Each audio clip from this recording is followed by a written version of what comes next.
Hey guys, this is Issues with Toddie1Skip. I am Toddie1Skip. Good morning. Where are you this time of the day? What time of the day is it where you're at? What are you eating, drinking? Guys, it's been a year. It's been a year.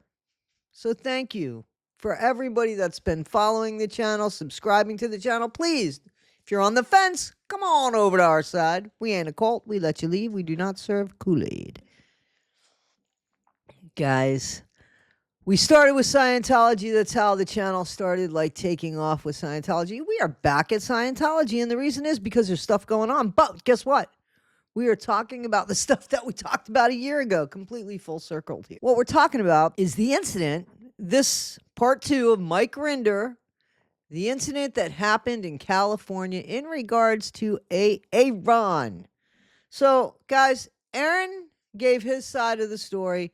The Aftermath Foundation, I don't think ever gave their side of the story. I don't think they ever went into any kind of detail. But we all know that there's more than one side of the story. Mike Rinder is now saying his side of the story because Aaron has gone and said things and has continued to do so, and so has others. And Mike is now talking about what he wants to talk about. It's his choice. They all spoke about him. Now he can speak about them. Now, I understand that there are so many people, and I would have to agree. If Mike has anything to help these people with their closure, I think Mike should do that. Mike is saying, or that could be true. Maybe that's true. Or maybe there's people he's protecting, or who knows? I don't know, but nobody else knows either.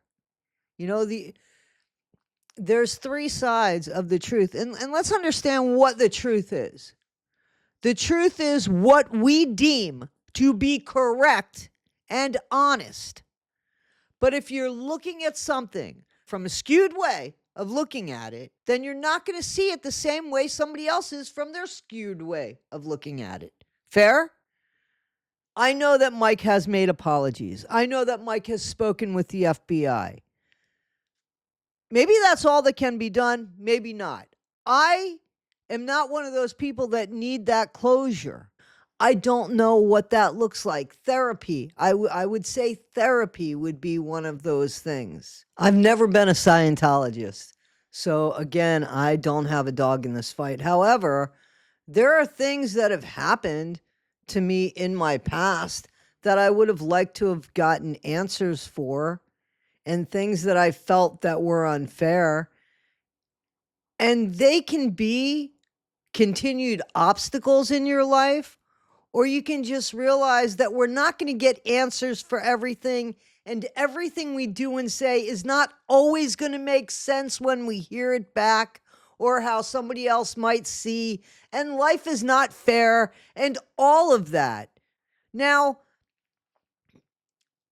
I'm not talking, Miriam was essayed. Please understand that I'm not speaking. I'm not speaking on that. I can't even imagine. I can't imagine the treatment that these people had going in double wide trailers. I don't know what it's like to not feel that kind of love from a parent. I don't know. I honestly don't know. My heart breaks for these kids that are now young adults. But I want to say something. They have to be really angry at their parents. And I'm sure that a lot of them are angry at Mike because Mike was making them enforce the rules. But if they were following Mike's rules and Mike was following somebody else's rules, I don't know. I know that it's easier to be mad at Mike than it is to be mad at your own parents. And I know that it is easy to be mad at Mike because he is the face that you see. I mean, I get that. And I'm sure legitimately it is believed that there is valid reason to be mad at Mike. He was running OSA. And I can't dispute that. I can't. But the thing is, if you can't change what somebody's done in the past, you have to find a way to make it so that you could keep going in the future. We can't make Mike do anything. We can't make anybody do anything. The only thing that we have control over is what we do. That's it. That's it. That's it. And maybe and possibly because Mike was part of OSA. I mean, not part of it. He ran OSA. He is responsible for all that. Or possibly he is responsible for not all of it, but he is the face that's getting it because he is reachable. He's reachable. If David Miscavige was reachable, maybe that would be the person. I don't know. But what I'm saying is understand the perspective here and just understand the way everybody's coming in at it and on it. And, you know, the thing is, I would like to see everybody heal. Everybody heal. Because if you heal, it makes you a better person. It makes you a better part of society. You know? So, yeah, that's better. That's better. But let's listen. Hi there. Back again for part 2. This is my effort to bring some truth and facts into the world and hopefully protect others while unburdening some of the toxicity that is within me. The infamous Los Angeles incident with Aaron Smith-Levin that happened toward the end of May of last year, where he engaged in a relationship again with a woman who had reached out to the AfterMath Foundation for help. Now, I want to make something clear. I heard that this woman was like a super fan of A-Aron's, okay? Not that she was affiliated with Scientology in any way, shape, or form.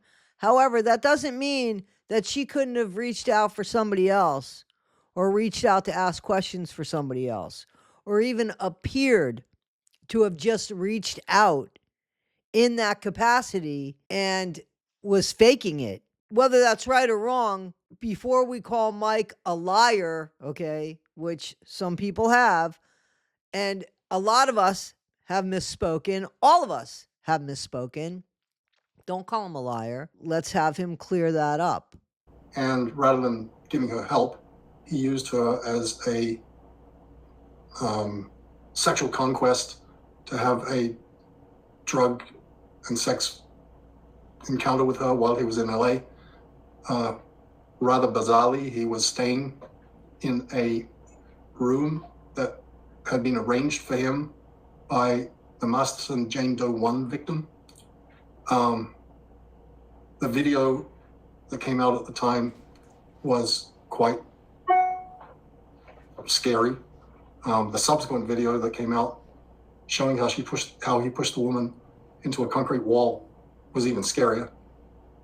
So 2 things. One thing, I want you to know that I have this video on Mike on 1.5 speed. So Mike is not doing too good. Number 2, I saw both videos. The one in the room where she's asking for a phone back or something, and then the video and with the head, I saw gashes to the head.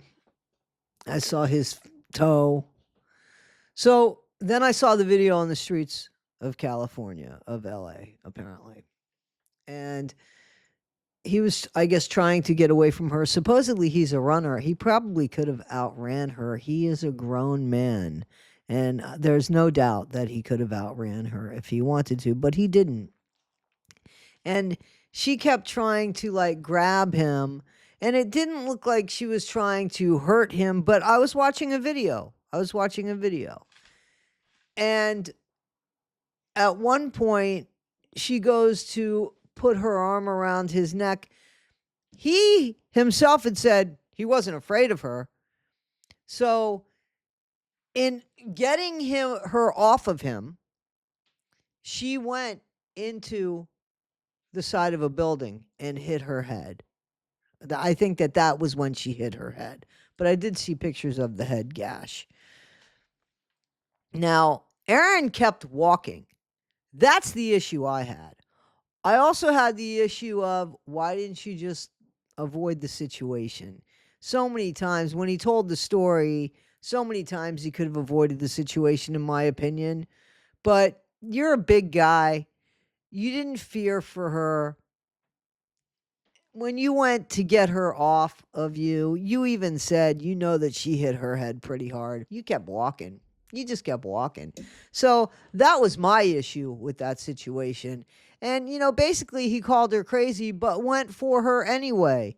And then was pissed off when she acted crazy. I'm not saying she's crazy. I'm just saying he called her that. And then he treated her poorly. She acted that. And then he gets mad because she is exactly what he thought she was. Though I don't know if she is or not. I don't know her. Aaron's reaction to that was to be upset that nobody from the foundation had contacted him to find out if he was okay. It was the final straw, and all the members of the board asked Aaron to voluntarily resign. That this was not a circumstance that we could continue to operate on. We were worried about whatever the next thing might be. It could be worse. And he agreed at that point to resign, but begged us to give him 6 months of leeway so that nobody would be able to connect his departure from the AfterMath board to the incident that had happened in LA. We agreed to give him a grace period of 3 months. So, as you guys know, I am not going to take the whole video because I want you to give Mike views. But he does talk about, you know, that time when they offer him, they want him off. They want him off the board. And it's for the reasons that I thought. Because, one, they're concerned about him. Two, because of what it looks like for him to be on the board. And that is just common sense. To me, that's just common sense. Aaron became increasingly abusive toward Claire Headley, Amy Scobie, and Christy. And this was another thing that was intolerable to me. Shortly after agreeing to step down in 3 months, like a few days after that happened, Aaron then did an unsolicited fundraising campaign for my cancer. He based the information that he used in that campaign on a private text that was not even directed to him. But nevertheless, he did that in order to try and curry favor with me and the rest of the board. And I must say, I was very appreciative of what he had done. I was very appreciative of the outpouring of love and support for people. But it wasn't done with a pure motive. It was done to try to influence how we all felt about Aaron. And it saddens me to know that that was actually what was going on. Christy and I were as gracious as we could possibly be in response. We tried to thank every single person who helped. I was not in a good shape right at that moment. Christy did a post on my blog thanking Aaron, but he later complained that I never called him and thanked him for having done that. That's really all I'm going to do in this part. Next part coming up shortly. Thank you for watching. I appreciate you taking the time to do so. So, guys, I know a lot of us felt that way about when Aaron did that fundraiser. And, you know, it was just like towards his attitude while he was doing the fundraiser. I think the fundraiser saved Mike's life that period of time. And that's not to be diminished. That's not to be belittled. And I don't mean for that to be belittled.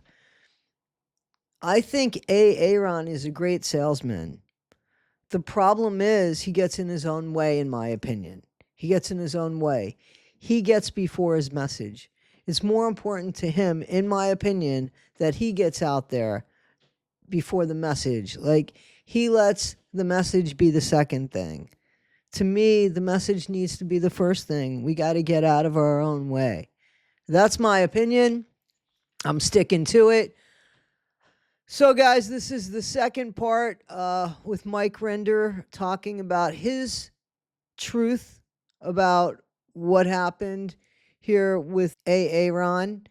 And I understand it's not what everybody wants to hear for their closure and stuff like that, but everybody had their say about their side of the story, and Mike has his side of the story. And what he's saying is he wants to save people from Aaron. He thinks Aaron's dangerous. If he honestly believes that and he's trying to save people from him, then that's his truth. Guys, this is Issues with Toddie1Skip. I am Toddie1Skip. I guess Mike can't go back in the past, but if he sees something here in the future that's problematic or toxic, he's going to say something about it. It's what we take from it, guys. It's up to us. Can't say anything about what Mike says. Can't change what Mike says. We can only change who we are, what we take from things, what we listen to, what we let influence us, what we let not influence us. That's all in our power. What Mike's saying is not in our power. All right, guys, don't forget, be better today than you were yesterday, not half as good as you'll be tomorrow. Always, always be kind, and I appreciate you guys. Thank you so, so much. Guys, you asked for them, and they have arrived. Here they are, and they say, be better today than you were yesterday, but not half as good as you'll be tomorrow. Guys, Cash App is inside my description, and or PayPal, also in my description. Guys, $4, and I'll mail them to you. If you're out of the country, $5. Guys, just make sure that you send your address with it. You know, in the memo, you should put your address. Inside is embossed. It says Toddie1Skip.